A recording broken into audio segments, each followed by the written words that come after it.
พ่อแม่พี่น้องป้องปรายเบิดซุคนเนาะ FC ทั้งช่องบ่ภูมิ Official เนาะสำหรับมื้อนี้เนาะบ่ภูมิก็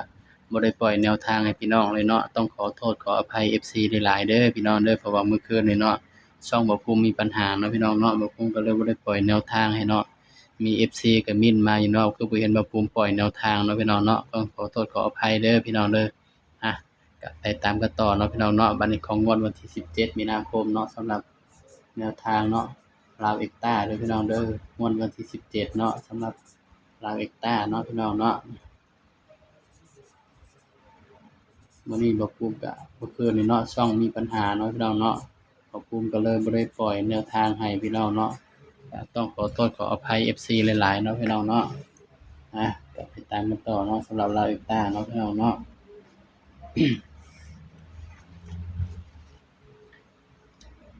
ลาวเอกต้าเนาะพี่น้องสำหรับตัวเด่นเด้อพี่น้องเด้ออื่นนี่เนาะนี่สำหรับเด่นเนาะบ่ภูมิก็ให้เด่นไปที่6กับ7เด้อพี่น้องเด้อนี่คือตัวเด่นเนาะพี่น้อง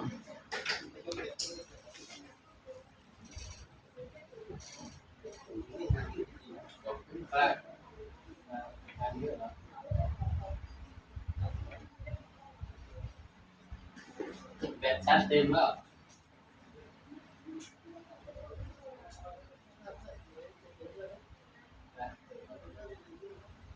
รวยเหรอให้มันรวยก็เด้อเสียเด้อ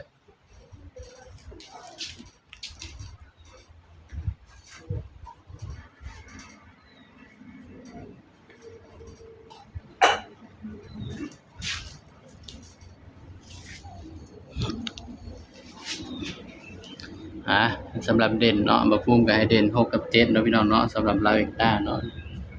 ให้เด่น6กับ7เนาะมันออก1 5 3 4 4แม่นบ่พี่น้องเพราะฉะนั้นบ่ภูมิก็สิมาจับคู่กับตัวที่มันออกนี่เนาะพี่น้องเนาะย้ำว่าตัวเลขเป็นเพียงแนวทางเด้อพี่น้องเด้อมีเข้าแล้วก็มีหลุดเนาะพี่น้อง10สำหรับเลขวินเนาะนี่ส่วนคนที่มักเลขวินเนาะนี่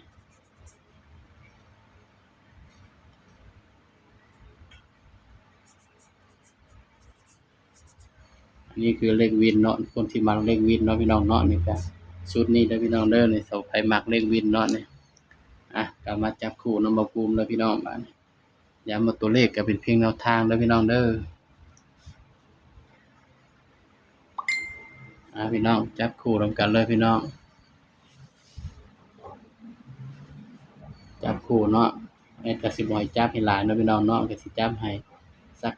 4คู่เนาะพี่น้องหรือว่า6คู่เนาะ62 63 64นี่เด้อพี่น้อง72 73 74นี่เด้อพี่น้องเด้อนี่สำหรับแนวทางเนาะหวยลาวเอกต้าบ่อื่นเนาะพี่น้องเนาะนี่ตัวเด่นเนาะบ่ภูมิก็ให้เด่นไปที่6เนาะนี่ลางเทื่อบ่ภูมิเจาะให้มันก็บ่มาเด้อพี่น้องเด้อสายรูดสายวิ่งก็ไปรูดไปวิ่งกันเด้อพี่น้องส่วนชุดวินเนาะแอดก็สิตัดให้เนาะนี่ 78 79เด้อพี่น้อง48 49เนาะตัดออกมา48 49ก็คือกันไว้เนาะพี่น้องนี่เด้อพี่น้องชุดวินเนาะตัดมาให้2คู่เนาะนี่ก็เป็นเพียงแนวทางเนาะพี่น้องเนาะถ้าว่าใครมักแนวทางบ่ภูมิก็ฝากกดไลค์กดแชร์กดติดตามช่องบ่ภูมิ Official นี่เด้อพี่น้องเด้อนี่สำหรับคลิปนี้เนาะบ่ภูมิก็ฝากพี่น้องไว้เพียงส่ำนี้เนาะพี่น้องเนาะสบายดีครับ